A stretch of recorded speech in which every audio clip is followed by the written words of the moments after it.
باستاب نداره، وجدان تا آخر این داستان سرابه.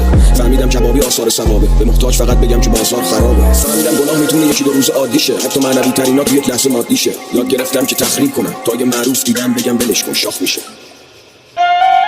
ثانیه‌ها زدن رو همو چند تو دنیای خودم گم و گورم و پرت یه چی بین خوبم و بد، یه بازیگرم با این همه صورت نقش. من اصلا چطوری دارم میکنم روزم و شخص نمیدونم، گاهی وقتا فکر میکنم کورم و کرد کورگام زده خونم و یخ. هر سری من سیگار رو تک میکنم اون منو نه.